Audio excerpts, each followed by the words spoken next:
നിയമസഭകളും പത്രത്താളുകളും സിനിമയും പിറക്കുന്നതിന് മുൻപേ, സാഹിത്യമെന്ന വാക്കുപോലും അർത്ഥം കണ്ടെത്തുന്നതിന് മുൻപേ മനുഷ്യൻ ഒത്തുകൂടിയിരുന്നു.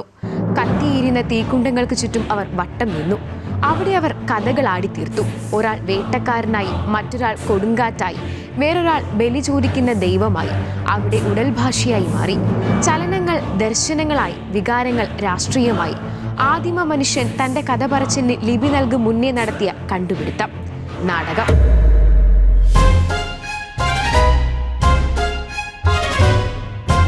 നാടകം കേവലം ഒരു കലാരൂപമല്ല. സംസ്കാരം അതിൻ്റെ വേഷപ്പകർച്ചകൾ ശീലിച്ചു നോക്കുന്ന കണ്ണാടിയാണത്. സാമ്രാജ്യങ്ങൾ അതിനെ ഭയപ്പെട്ടു.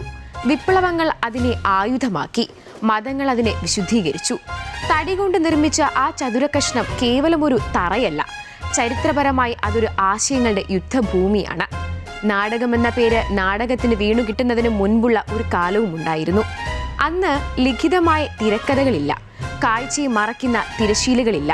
ഇന്ദ്രജാലം ഒളിപ്പിച്ചു വെച്ച അരങ്ങിലെ വാസ്തുവിദ്യകളില്ല. മഴയെ ഓർത്തുവെക്കുന്ന മണ്ണിൽ നഗ്നപാതരായി നിൽക്കുന്ന ഒരു കൂട്ടം. അവർ ഒരു വൃത്തമായി നിന്നു. ഒരേ താളത്തിൽ ശ്വസിച്ചു. ആ വൃത്തത്തിനുള്ളിൽ എവിടെയോ ഒരു വിറയൽ തുടങ്ങി. അതിനെ അവർ ദിത്തിരാം എന്ന് വിളിച്ചു. വീഞ്ഞിന്റെയും ആനന്ദത്തിന്റെയും വേഷം മാറലിന്റെയും ദൈവം. സ്വയം മറക്കുന്നതിന്റെ അപകടകരമായ സൗന്ദര്യമുള്ള ദൈവം. ഡയനോസിയസ്. അവർ ഡയനോസിയസിനെ വിവരിക്കുകയല്ല ചെയ്തത്. അവർ ഡയനോസിയസായി മാറുകയായിരുന്നു. ഐതിഹ്യം പറയുന്നത് തെസ്പിസ് എന്നൊരാളെ കുറിച്ചാണ്. അവൻ ആ കൂട്ടത്തിൽ നിന്ന് വേർപെട്ടു. അയാൾ ഒരു സംഘമായിട്ടല്ല, ഒരു വ്യക്തിയായി സംസാരിച്ചു. അയാൾ സംഘഗാനത്തിന് മറുപടി നൽകി. അവരോട് തർക്കിച്ചു. അയാൾ ഒരു കഥാപാത്രമായി മാറി. അത് ഗ്രീക്ക് ട്രാജഡികളുടെ നട്ടലായി മാറി. അതിനു ചുറ്റും പുതിയ നിർമ്മിതികൾ വളർന്നു. ഇതിവൃത്തം, കഥാപാത്രം, സംഘർഷം, പരിസമാപ്തി. ഡയോനീഷ്യ പോലുള്ള ഉത്സവങ്ങൾ വലിയ നഗരവിശേഷങ്ങളായി മാറി. ആംഫി തിയേറ്ററുകൾ മണ്ണിൽ നിന്ന് ഉയർന്നു വന്നു.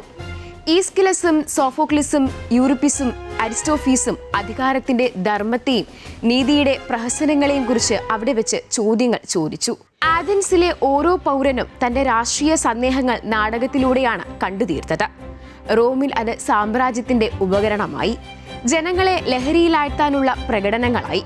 മധ്യകാല യൂറോപ്യൻ പള്ളികൾ നാടകത്തെ സംശയത്തോടെ നോക്കിയെങ്കിലും ഒടുവിൽ ബൈബിൾ കഥകൾ ജനങ്ങളിലേക്ക് എത്തിക്കാൻ അവർക്ക് അതേ നാടകത്തെ തന്നെ കൂട്ടുപിടിക്കേണ്ടി വന്നു. നവോത്ഥാനകാലം നാടകത്തിന് ബുദ്ധിയുടെ തിളക്കം നൽകി. ഇംഗ്ലണ്ടിന്റെ മണ്ണിൽ വില്യം ഷേക്സ്പിയർ എന്ന പ്രതിഭ ഉദിച്ചുയർന്നു. അദ്ദേഹം നാടകത്തെ വെറും ധർമ്മോപദേശങ്ങളിൽ നിന്ന് മോചിപ്പിച്ച് മനുഷ്യ മനസ്സിന്റെ ഇരുൾ വഴികളിലേക്ക് നയിച്ചു. ഹാംലെറ്റിന്റെ സംശയങ്ങളും മാക്ബത്തിന്റെ ദുരധികാര മോഹങ്ങളും കിങ് ലിയറുടെ ഭ്രാന്തും ഒരേ സമയം ഭരണാധികാരികളുടെയും സാധാരണക്കാരന്റെയും കണ്ണാടി ചിത്രങ്ങളായി. പിന്നീട് 20th സെഞ്ച്വറിയിൽ ബെർട്ടോൾഡ് ബ്രെക്റ്റ് നാടകത്തെ ഒരു ആശയ സമരമാക്കി മാറ്റി. കാണിയെ വെറുമൊരു നിശബ്ദ സാക്ഷിയാക്കാതെ അവനെ ചിന്തിപ്പിക്കാനും വിപ്ലവം നയിക്കാനും അദ്ദേഹം പ്രേരിപ്പിച്ചു. അഗസ്റ്റോ ബോളിനെ പോലുള്ളവർ നാടകത്തെ അടിച്ചമർത്തപ്പെട്ടതിന്റെ ആയുധമാക്കി മാറ്റി. പാശ്ചാത്യ നാടകം യാഥാർത്ഥ്യത്തെ പുണർന്നപ്പോൾ പൗരസ്ത്യ നാടകങ്ങൾ അടയാളങ്ങളെയും പ്രതീകങ്ങളെയും ഉപാസിച്ചു. ജപ്പാനിലെ നോ നാടകങ്ങൾ നിശബ്ദതയുടെയും മുഖംമൂടികളുടെയും ധ്യാനമായി. ദൈവങ്ങൾക്കും ചക്രവർത്തിമാർക്കും വേണ്ടി തീർത്ത അഭിജ്ഞാന ശാകുന്തളം പോലുള്ള ഉദാത്ത നാടകങ്ങളും സാമൂഹിക അസമത്വങ്ങളെയും കപടനാട്യങ്ങളെയും പരിഹാസത്തിന്റെ മൂർച്ചയുള്ള ശരണങ്ങളാൽ മുറിപ്പെടുത്തുന്ന മഹേന്ദ്ര വിക്രമവർമ്മന്റെ പ്രഹസനങ്ങൾക്കുമൊപ്പം മണ്ണറിവുള്ള പ്രാദേശിക കലാരൂപങ്ങളും ഒത്തുചേരുന്നതാണ് ഭാരതീയ രംഗകലയുടെ ആത്മാവ്. കൂത്തും തെരുവൂത്തും യക്ഷഗാനവും കൂടിയാട്ടവും കഥകളിക്കും ഒക്കെ ശേഷം മലയാള നാടകവേദിക്ക് ഒരു കനലുണ്ട്. അത് തോപ്പിൽ ഭാസിയുടെയും KPSCയുടെയും വിപ്ലവ വീര്യത്തിൽ നിന്ന് പകർന്നു കിട്ടിയതാണ്. NN പിള്ളയുടെ തീഷ്ണതയും CN ശ്രീകണ്ഠൻ നായരുടെ ലങ്കാലക്ഷ്മിയിലെ കാവ്യഭംഗിയും മലയാളിയുടെ ഭാവനയെ ഉലച്ചു. PJ ആന്റണിയും മുരളിയും ഭരത് ഗോപിയും നെടുമുടി വേണുവും ജഗതിയും തിലകനുമെല്ലാം അരങ്ങിലെ ആ കനലിനെ നെഞ്ചിലേറ്റിയവരാണ്. KPSC ലളിത എന്ന പേരിനൊപ്പം വയ്ക്കാൻ ഇന്നും മറുപേരില്ല. വിപ്ലവവും സാമൂഹിക പരിഷ്കരണവും മാത്രമല്ല, തനത് നാടകവേദിയും കേരളത്തിൽ തഴച്ചു വളർന്നു. ഈ പാരമ്പര്യത്തെ വരും തലമുറയിലേക്ക് പടർത്താൻ G ശങ്കരപിള്ളയെ പോലുള്ളവർ കാണിച്ച ദീർഘദർശനം വലുതാണ്. കുട്ടികളുടെ ഉള്ളിലെ സർഗാത്മകതയെ അരങ്ങിലെ വെളിച്ചത്തിലേക്ക് നയിച്ച് നാടകം ഒരു ജീവിതശൈലിയാണെന്ന് അത് പഠിപ്പിക്കുന്നു.